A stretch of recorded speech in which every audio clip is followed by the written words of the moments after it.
You're listening to Mistreated. I'm Nam Kiwanuka. Imagine waiting years, sometimes decades, to get a diagnosis for an illness that is causing you so much pain that you're forced to change many aspects of your life. If you're living with endometriosis, you probably understand this better than most. As a condition, endometriosis is a bit of a mystery. We don't know what causes it. It can run in families. New research shows that if you have endometriosis, you have a higher chance of developing an autoimmune disease. And there's no cure. In Canada, 1 in 10 girls and gender diverse individuals live with it. Experts worry that those numbers could be higher because of the difficulty of getting a diagnosis. Dismissal of endo symptoms as just period pain can also lead to delayed diagnosis. And wait time to see a gynecologist and for surgery if needed are long in Ontario and across Canada. For a condition that affects so many, we still know so little about it. Yet, a study was conducted in 2013 that rated the attractiveness of women with endometriosis instead of maybe a study on what causes it.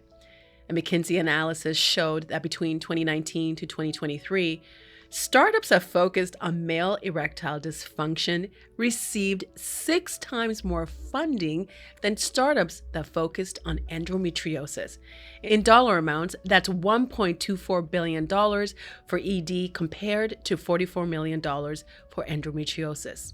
In Canada, less than 7% of federal funding goes towards women's health, which means there is only a sliver of funding going to different and competing priorities for women. On today's episode, we're speaking with 2 people who are researching this condition, Dr. Mathew Leonardi and Shay Freger. They're both at McMaster University in Hamilton, Ontario. They're kind of like the Backstreet Boys of endometriosis research, which they say is having a moment. They join me now.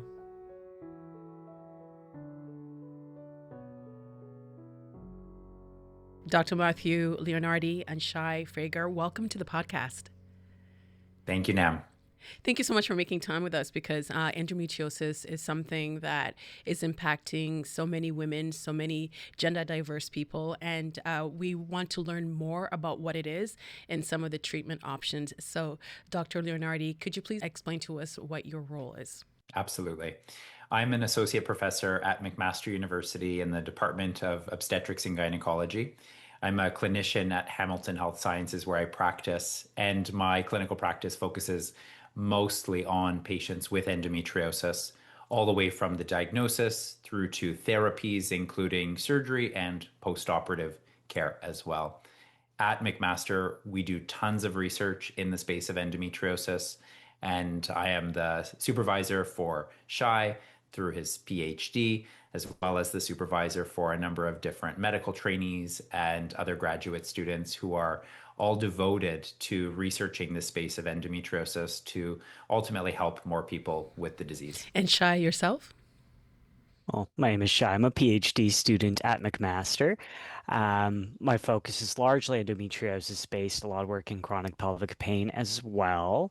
Beyond that, I'm also an ambassador for the World Endometriosis Society. I participate with EndoAct Canada as more of a policy advocate and as a patient advocate for the Endometriosis Network Canada as well.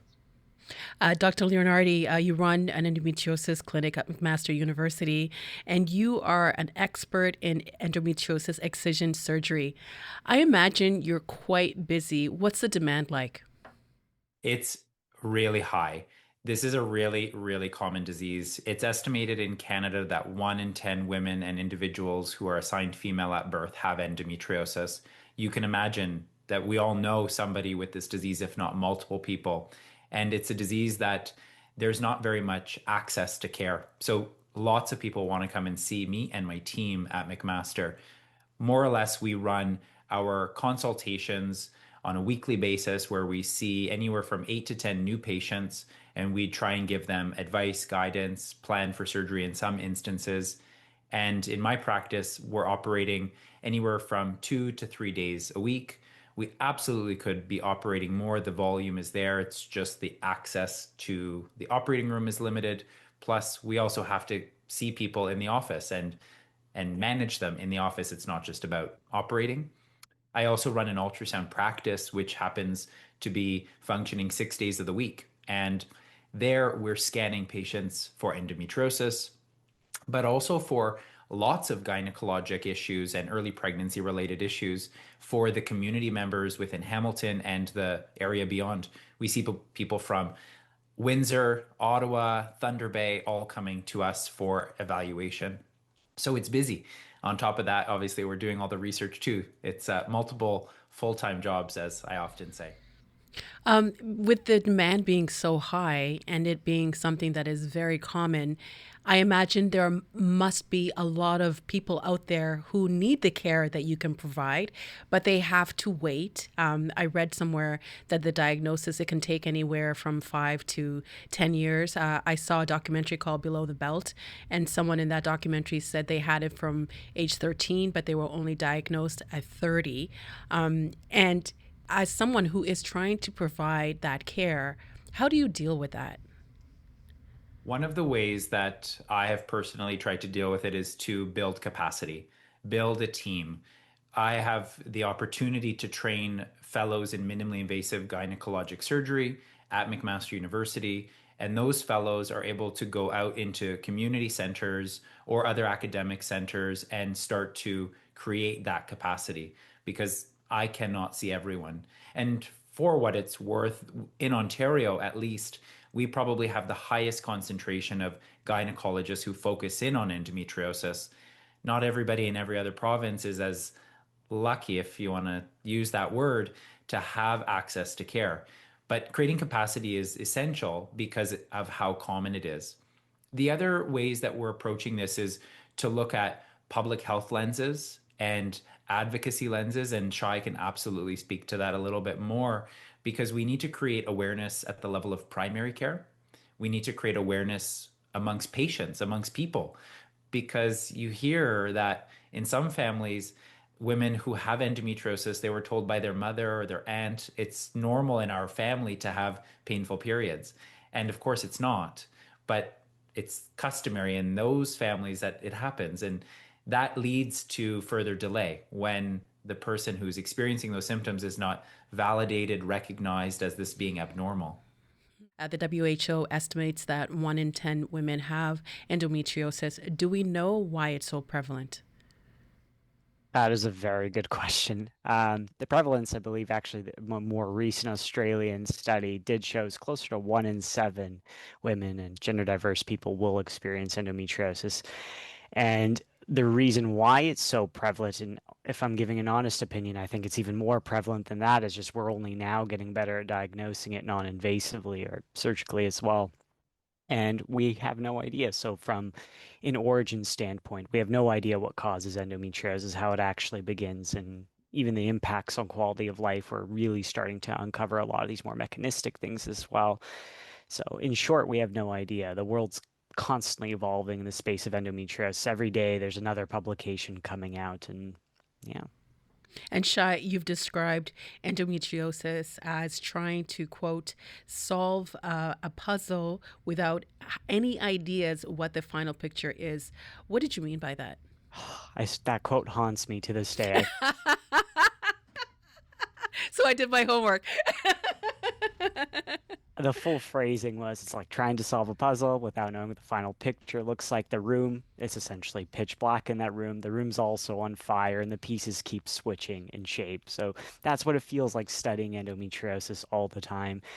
It is extremely complicated studying endometriosis. It's a very complicated disease. It's extremely unique from patient to patient. There's incredible heterogeneity amongst patients and even within patients, right? So a person is not sedentary. They evolve, they change over their life course as well.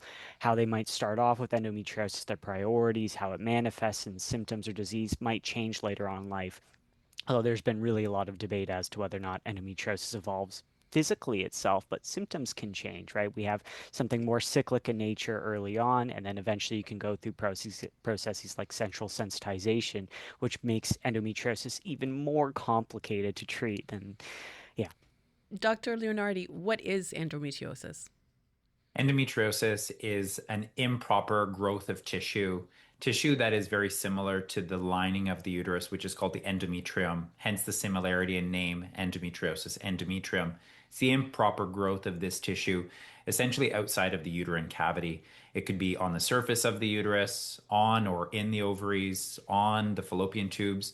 But as I said earlier, this is a disease that is really a full body disease. It affects more than just the gynecologic organs. It can affect the bowel, the bladder, the ureters. It can affect the ligaments. The disease has been found in the diaphragm, the spleen, the kidneys, the lungs, the brain. It is the growth of this tissue outside of the uterine cavity is the core definition. It behaves very much like a cancer. Really? In what ways? The spread, the ability for it to exist in far away, almost metastatic, distant locations. And it is thought to be progressive as well, in that the lesions evolve with time. They are stimulated by hormonal events, hormonal cyclic events, and they can evolve and grow and spread. The first thing that jumps into my mind when you said that it behaves as a cancer, if women are waiting for years to be diagnosed, I don't think when we hear about cancer, there seems to be an urgency towards getting a cancer diagnosis and getting a treatment because time is everything, right, with cancer. And what you just said, that the longer that you have this disease, the more damage it does to your body. How can we get that information out to maybe be able to affect change so that women can access care faster? We really do want to raise the flag in young people early. And I argue that it should be in adolescence and in the teenage years, that this is when we really must start listening to these young girls and individuals who are expressing something is wrong. We cannot just say it's a bad period. And in some cases, maybe it is what we call primary dysmenorrhea, which is truly a period pain event, because menstruation is an inflammatory moment. And so that can be one of the differential diagnoses or alternative diagnoses, if you will, in that young person. But we still need to listen to those people and try and address the diagnosis, evaluate them seriously, and to start treatment options very young. Shy, the history of endometriosis is long. It goes way back to the 17th and 18th century, and it was officially declared a condition in the 1920s. Why don't we know more about what causes it? It's a great question, and it's actually even goes before the 1700s. I think the very first documented record for dysmenorrhea or painful periods is actually about 1500 BC. Anyways, so in terms of why we're quite far behind, even just knowing how endometriosis starts and the pathophysiology and the various components, that's a loaded question. There are many reasons it could be. There are social constructs that can lead to these types of things. There's also policy, right? Health policy in general, where finances are going, right? So, for example, funding, where's the funding going for the most part? And something we'll probably talk about later on as well when we look at from a more global lens, where's all the research funding goes. I think it was about 10% of all federal funding went to gynecological health, OBGYN essentially. And when we dissect that a bit further, take a guess of how much of that 10% goes towards moms and babies typically, right? And then we can dissect that a bit further. How much of it do you think goes to malignancies? So that leaves a very, very small portion of federal funding in Canada, at least, to actually be able to study endometriosis. And that's universally true around the world. We are seeing improvement in other places like Australia, for instance. They're doing great work. Um, but in reality, we're fighting really hard against the stream in most capacities to really uncover these things, the etiology and other things as well. I know when I had fibroids, the treatment that was presented to me at first was a hysterectomy. And you also hear that with patients with endometriosis. But I've heard of cases of endometriosis returning even after getting a hysterectomy. Dr. Leonardi, how can that be? Does this go back to what you were saying before about it being a full body disease? Yes, a hysterectomy or the removal of a uterus is not at all a treatment for endometriosis. It has become a clutch surgical technique for OBGYNs across the world to try and reduce the pain a woman experiences indirectly. The uterus in somebody with endometriosis is still, again, going to be a source of inflammation and pain every time a menstruation happens. So, a removal of a uterus is not necessarily a bad thing if that's an okay option for the patient, because it does remove an element of a pain process, but it does nothing for endometriosis at all. The idea that we have now is we should be targeting at surgery endometriosis lesions, like again, a cancer. We need to know where they are. We need to identify them preoperatively with ultrasound or MRI, know where they are surgically, remove them. And in some instances, we do perform a concurrent removal of the uterus, concurrent removal of other structures like the fallopian tubes or the ovaries, although that's pretty rare, depending on what's going on in that individual. I'll plant a small seed here because I think this is another relevant disease that's worthy of attention is adenomyosis. We call it the ugly cousin of endometriosis. This is within the uterus body itself. And so many patients with endometriosis have adenomyosis, in which case removal of the uterus means removal of adenomyosis, which is a useful procedure. But the removal of the uterus, a hysterectomy, does nothing for endometriosis. And if patients have endo and have had a hysterectomy but nothing was done about the endo, then it's not recurrence. The endo never left. It's never had an opportunity to come back. It's just always been there. For years, I've heard that in order to actually get a definitive diagnosis for endometriosis, that you need to have surgery. Is that true? It's not. And this has been the case for quite a number of years, probably nearly 10, 15 years now. The research in this space has been going on much longer than I've been in the academic space of endometriosis and managing patients with this disease. But this is really the foundation of my PhD, is using ultrasound to accurately diagnose endometriosis and using that information to help refine the treatment options that a woman will choose. So that may be surgery. Mapping is what we call it, preoperative mapping. You do not need surgery to confirm or diagnose endometriosis. Ultrasound or MRI, when done by an expert who has the training to do it, can absolutely diagnose this disease.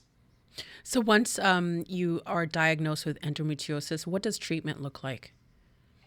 It's always individualized, and I love that Shay planted the seed around the life course, because this is a disease that we believe starts in adolescence, and an adolescent at 14 is different than a university attending student at 22, is different than a 29-year-old maybe who is thinking about a fertility plan, is different from a 45-year-old who's in perimenopause.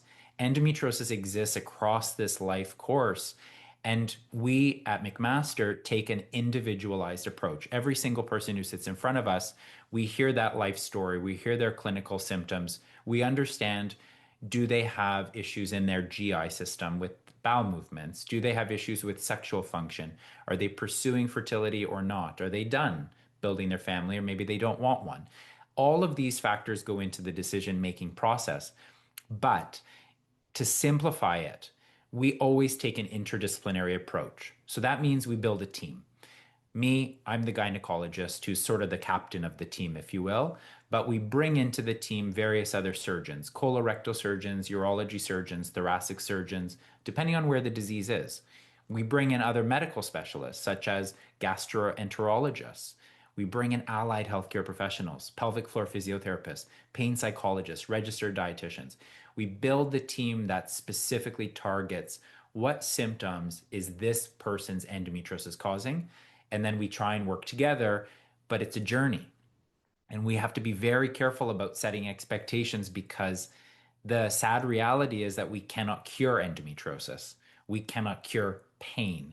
We want to help people achieve a quality of life that is good, a strong quality of life, so that they can function, they can go to work, they can have a family, they can travel, do whatever they want despite the disease. Is it that we can't cure pain or that we don't know enough about endometriosis to cure it? Both, I think. The pain system is highly complicated. It's really a combination of the body's nervous system and always interpretation by the brain. And so endometriosis yields inflammation that the nervous system reads. And the longer, again, that that's present, the more that the nervous system changes in a way that can at some point become somewhat irreversible. We cannot change the sensitization of the nervous system. But endometriosis is a disease of improper tissue growth. And even in patients I have operated on who I've taken out every lesion that I have seen, we've seen recurrence. It can regrow. So, in order for us to eventually reach a point of cure, we need to understand what is the initial inciting reason this disease begins, because we need to stop that. And we do not know what that initial inciting reason is. It kind of it takes my breath away what you just said, that the longer that someone is in pain, that the nerves are impacted. And hopefully the idea is to get people seen as soon as they can. And what you just described with what McMaster does, if anyone is like the people who are listening, it probably sounds like a red carpet treatment because for a lot of people, Shy, just getting diagnosed is you have to jump through so many hoops. The Society of Obstetricians, I can never say this word. I think I did okay. And gynecologists of Gynecologists of Canada notes on their website that the diagnostic delay for endometriosis, which is when symptoms first appear and a diagnosis is made, can be 5 years. Shai, why is there such a delay in getting people diagnosed? It can go up all the way up to 25 years for some patients, if not more, right? That range is absolutely massive and really depends where you are as well. And something that, echoing what Dr. Leonardi said earlier on, it's also about access to these sort of non-invasive diagnostics and readily available diagnostic clinics, for instance. But ultimately, it depends where you are. You can see this sort of ranging all the way on from the first onset of symptoms. You first get your first painful period. You need to first recognize that that's not normal, which is not the case. I would argue the vast majority of people do not realize that period pain is abnormal, right? So that's based off of education at a very early on education system, right? And then you go on all the way after that sort of first onset of symptoms. These people are typically going to go to their primary care, GPs, for instance. And at that point, you're hoping that the GP or primary care can actually recognize endometriosis. So you have your three typical symptoms: infertility, dysmenorrhea, dyspareunia, and there's some other symptoms as well. And you hope these patients show up with those sort of hallmark 3 symptoms, but that's not always the case. It's extremely complicated. You have patients showing up with migraines, back pain, constipation, diarrhea, bloating, and possibly those other hallmark symptoms too. And when you arrive to a GP with those symptoms and you're hoping for them to be able to recognize that, that's not always the case. And finally, hopefully after multiple referrals, go to a gastroenterologist, they get a colonoscopy, comes back negative. They go to another specialist, negative. And finally they'll make their way down all the way to a tertiary care center to get diagnosed. And really, when it comes to like imaging and MRI, we are very, very good at diagnosing things like deep endometriosis, so ovarian endometriosis. The guidelines are immaculate. You have incredible team members who can diagnose, especially at McMaster. They're fantastic at what they do. Then you have things like superficial endometriosis. Superficial endometriosis is the most prevalent type of endometriosis. These small, it's like a little pimple almost on the surface of the peritoneum or the surface of the tissue itself, but virtually impossible to diagnose it on ultrasound unless there's something called fluid or physiological fluid present within the pelvic itself, and only then can we diagnose it. So if all the stars align, possibly then, and that's something that we're working on readily at McMaster, is developing those sort of diagnostics that allow us to find superficial endometriosis as well. So ultimately, everything from education, from earliest onset of symptoms to throughout the clinical journey, education is key there, and implementing things like non-invasive diagnostic, taking that time to do the training. It's all very important. Um, Everything that you're describing, it's just one hurdle after another hurdle after another hurdle. And then when you are living in chronic pain, I imagine there must be like a mental health component to this. Is there not? We have an intake form at our clinic, and I'm surprised when patients don't check off that they have a diagnosis or history of anxiety or depression. That's the minority. Most people who come in with endometriosis and chronic pelvic pain have these other diagnoses of mental health conditions. They are modifiers of the pain. Individuals who have mental health disease experience pain differently. And that all comes into that approach that we use to treat them. We haven't said the words yet, biopsychosocial approach. Every pain process in the body really does require the biopsychosocial approach, because if we don't look at the human as a human and we only look at them as this biological process, we're missing all of these other facets that are integral to why they're experiencing those symptoms and how we can decrease those symptoms and hopefully achieve that improved quality of life. I can hear the passion and the commitment that you have to the people that you're trying to help. And Dr. Leonardi, why does this area of why do this work? Why does it matter to you? After years and years of being in this space and reflecting, I understand that I am a person who has always tried to fight for the underdog. I started off in medical school being really interested in reproductive justice and access to abortions and access to contraception. I feel that in our societies, we have to be warriors for things that people want to take away. And in the case of endometriosis, the advocacy comes from being able to hear people who have not been heard and help them with things that they have not received help with before. There's also just the fascination of this as a disease. I think it's pretty clear. It's an enigmatic puzzle that you're doing in a dark room that's on fire, as Shay described. So there's a drive within us, both of us, I think, that aims to try and put that puzzle together because it's fascinating and it's worthwhile doing because of how impactful this disease is on people. The interface of the imaging and the surgery is really what drove me from which medical specialty am I going to pick and which area am I going to focus on? And and it's been so worthwhile being able to fight for this.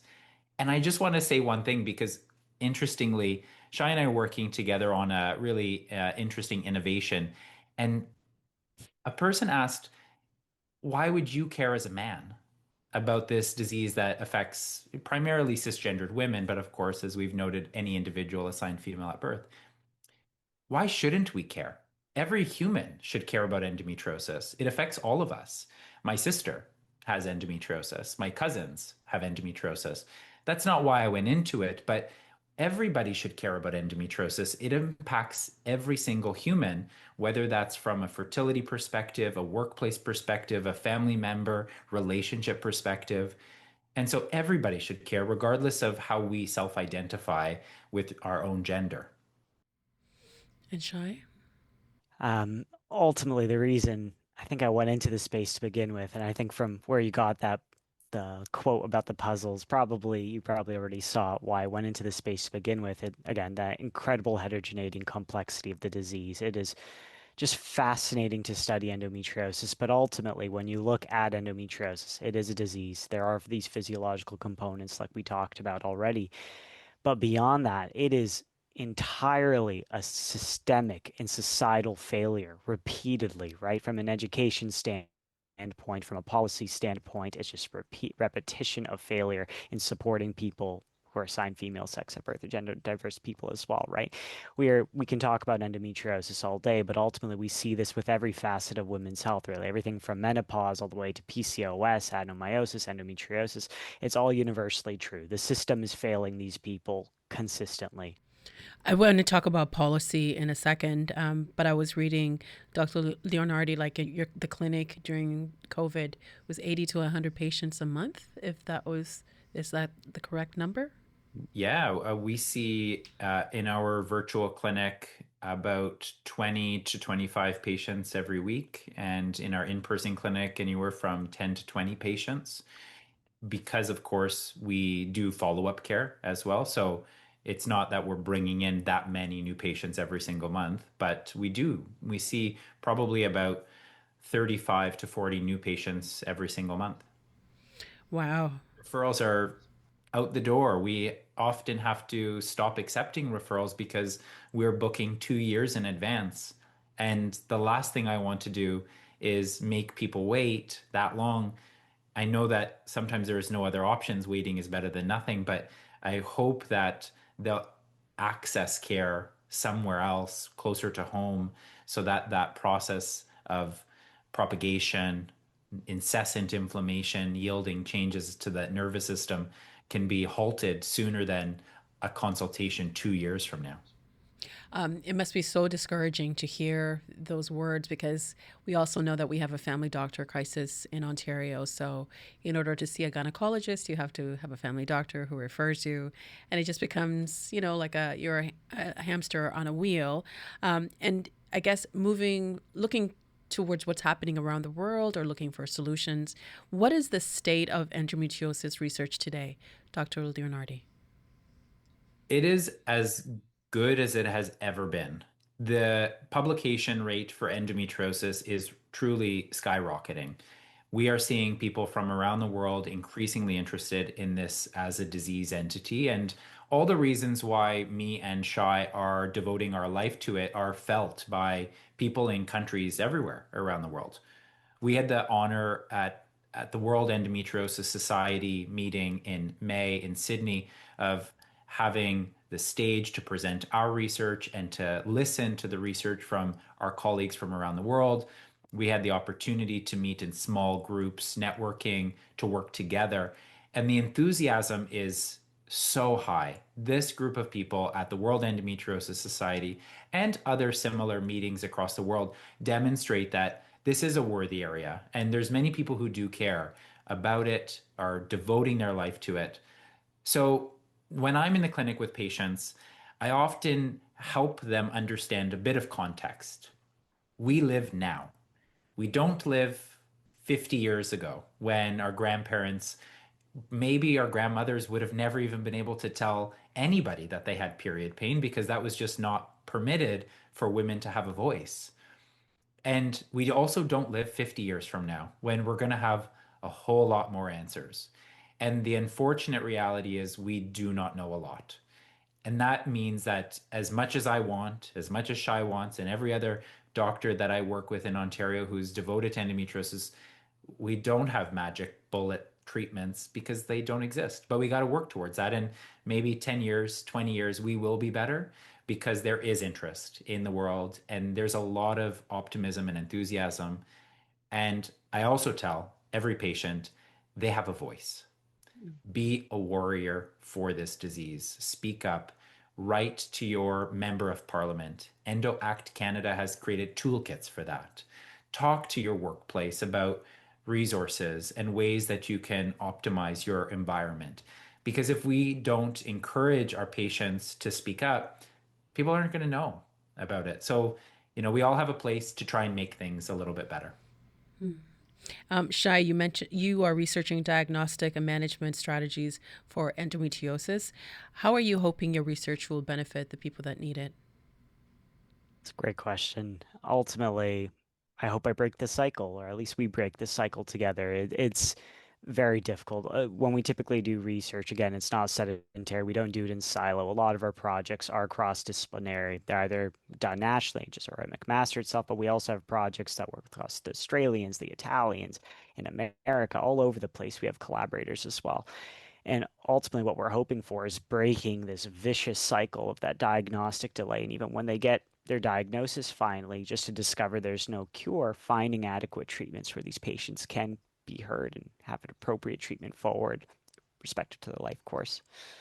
I would love to see that when a person who's having their first period or second period and they're describing pain, they get into their primary care provider, and then that gets them access to a service that informs them of what is endometriosis, what does life look like with endometriosis, what type of care might you need now, and what can we start now? What can we start in 5 years? What should we focus on in 10 years?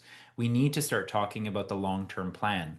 We really need endometriosis to mimic other chronic diseases that have a centralized referral pathway and care plan like diabetes.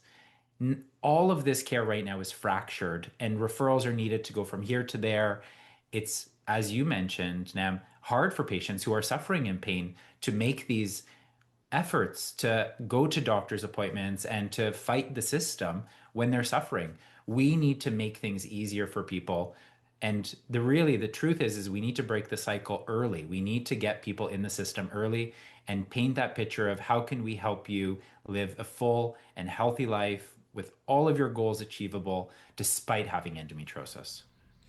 In our final moments here, I wanted to get both of you to give me your thoughts on this. What needs to be done here in Canada when it comes to researching this disease and helping the people that are suffering from it? We're seeing it happen right now in the form of the most recent endometriosis guideline that was published just last year. And we're seeing it actively happening in the second part to this endometriosis guideline produced by the Society of Obstetricians and Gynecologists of Canada. We're really shifting the approach of endometriosis from just a painful period process that requires a hormonal treatment to so much more. That's why the guideline has actually been expanded into two separate guidelines. It warrants two separate guidelines. We're really bringing forward the incredible importance of diagnosis and mapping of this disease, which has never really been a priority. And me, my team at McMaster, and now a number of different sites across the country are really pushing that agenda forward to use non-invasive tools to diagnose and map endometriosis and the associated gynecologic conditions, because that is step one. Diagnosis is key. And as OBGYNs in this country, we need to take ownership of this. That will change everything, I think.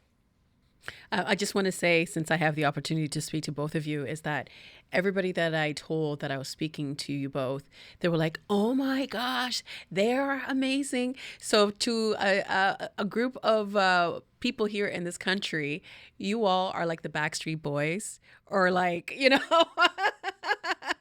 where people are just like, "Oh my God, I can't believe you're talking to them." So thank you so much for the work that you're doing. It is making an impact, and it is helping a lot of people and empowering a lot of people who just kind of feel forgotten by the system. I just wanted, before we sign off, I just wanted to get your final thoughts on maybe the political will of politicians to maybe give you more money, create a system where women's health is at the forefront. But yeah, your final thoughts, Dr. Leonardi. I'm really enthusiastic about the direction of awareness, of research. We have seen through the Canadian Institute of Health Research the initiation of the National Women's Health Research Institute. And as Shai mentioned, we have been the recipient of a large grant from that institute to do this work. That's a relatively new institute. So that's something that we have to celebrate, and we have to keep encouraging our politicians to support.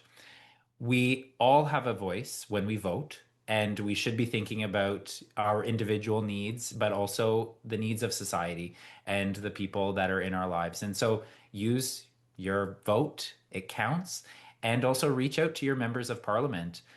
We have had conversations with politicians ourselves regarding this subject.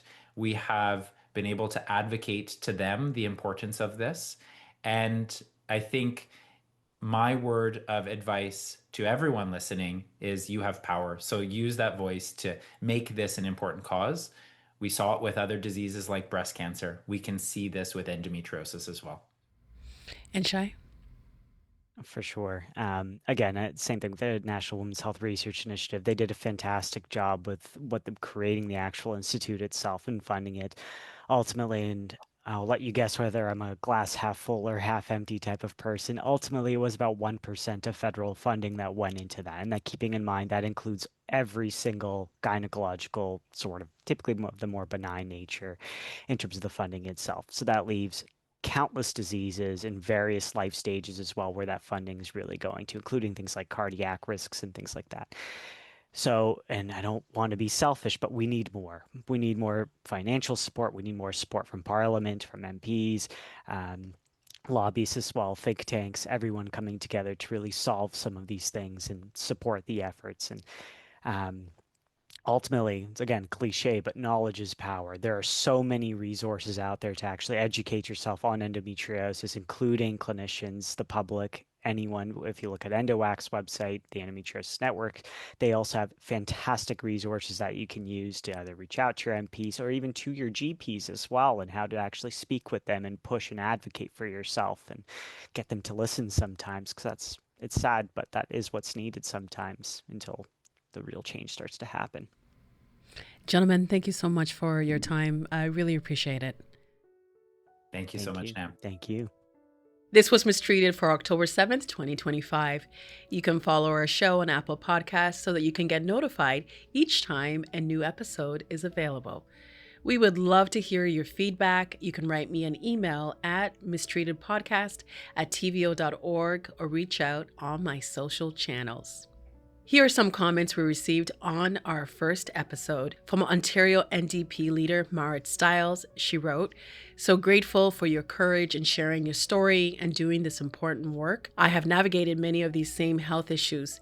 It is so incredibly important that we lift our stories out of the back rooms and into the spotlight if we are ever going to bring change. Thank you." And thank you for sending that message. From the Fabulous Garden, this was a fantastic first episode. Huge thanks to you and Amber.